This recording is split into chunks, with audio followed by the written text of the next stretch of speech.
My name is Barry, and I'm the manager of Student Accessibility Services.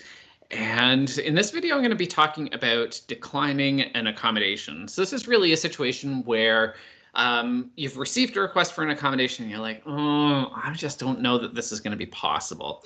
And the point is to try and orient you to some of the considerations as you're trying to sort of weigh that out or figure out what to do. I'm starting each video with a photograph from around campus of something that I find meaningful because I do love our campus. So this is a photograph of Fielding House, which is located on University Ave. You may know that this is the home to the Office of Diversity and Human Rights. And I actually had a summer job working there as a student once upon a time. And the connection to what I'm going to be talking about in this video is diversity and human rights does a whole bunch of things. So they do training around human rights and diversity and equity and inclusion. They have a part of their mandate is to address some compliance issues the university is required to do under various legislation, and then they uphold the university's human rights policy as well. And then diversity and human rights, we have SAS and them, we have some shared values around things like trying to resolve problems locally, sort of as close to where the problem arises as possible, while also making sure that there's some due process and that we're thinking through things in a logical way. And so due process is very much what this is about. What I'm going to be talking about here is referencing the policy approved by Senate for academic accommodations for students with disabilities. So if you want to go and find this policy, when you go to the SAS homepage, in that black navigation bar, the first item there says About Us. And when you click on that, there's a pull down menu. The second option down is Policy and Procedures.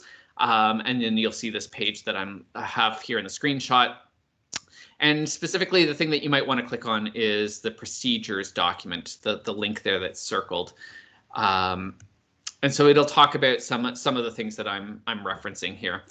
So, in terms of a general framework, we've all probably heard about the duty to accommodate, which is when a person has a disability, we have a duty to do what we can to try and include them, to remove barriers. And the duty to accommodate is actually divided into two different duties. One of them is a procedural duty to accommodate, which is to have process to make sure that you've thought things through appropriately. And the other is the substantive duty to accommodate, which is really the content, that is the accommodation itself. So what's important here is that we don't always have to say yes, but when we're saying no, it has to be on appropriate grounds. And there are very specific criteria for saying, no, this is not something that we are able to do. So some context, when you get a request from an accommodation, you're going to get some context from SAS. So, the first part is to confirm, yes, this person has a disability and it's relevant to the current situation. We may be able to give you a little bit of information about what is the barrier that the student experienced. The simple one is, the student is not able to go up the stairs. But, there are many other types of barriers as well. A student may have experienced a barrier to meeting a deadline or to writing an exam on a particular day or at a particular time, or, kind of you name it, there are lots of barriers. So our job is to help articulate what is the thing that is stopping the student from being able to sort of fully participate in the academic environment. We will usually propose an accommodation. Occasionally, we will reach out and say, we just need some information about the course, because we're not proposing anything, we're just trying to understand context. But most of the time, we're going to say, we're proposing that maybe the solution is, an extra couple days on this assignment, or, shifting the date of something or something like that. So we'll have an idea. And then, if we'll often say, like, this accommodation has been granted previously to other students who've been in a similar situation, or to this student has had the same accommodation in another course in a similar kind of a situation. And if we don't say that, you are certainly free to ask us. We're happy to give that context.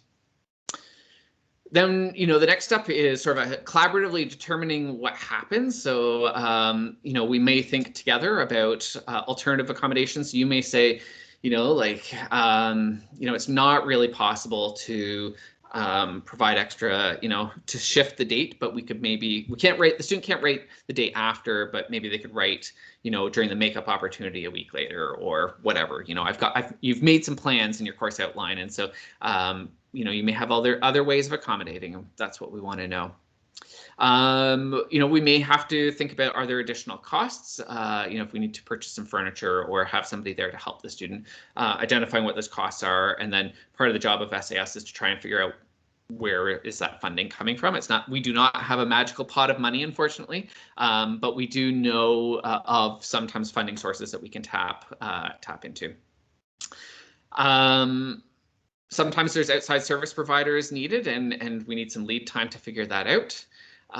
Sometimes, there may be health and safety concerns, and we need to think about who might be in danger, how likely is that dangerous situation to play out, how much harm might play out, and that helps us to determine, to what extent, how do we manage that, to what extent does that affect whether that accommodation can be granted. Some things that are determined by you as the instructor, if there's a risk posed to the learning outcomes of the course, you're the experts in the learning outcomes. We don't know all of the nuances there, so we look to you to help us understand that. And then we may ask you, we may engage you in some conversation about what is an essential learning outcome. Yes, it's a learning outcome, but is it really, like, if you take that thing out, does the course become completely unrecognizable? Are we missing this really essential core thing that can't be lost? And then if there is no consensus on what the right accommodation is, it goes to the department chair, or if it's a graduate student, it goes to the graduate program coordinator. If we still can't get consensus at that point, then it needs to go to the dean or their designate, which is often the associate dean academic. And for graduate students, it's actually both the AVP grad studies and the dean or their designate.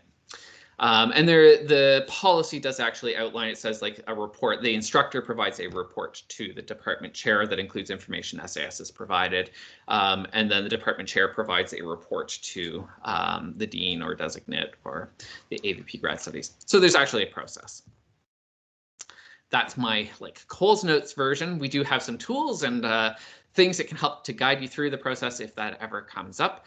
Our job is to try and mediate and find solutions together to work collaboratively.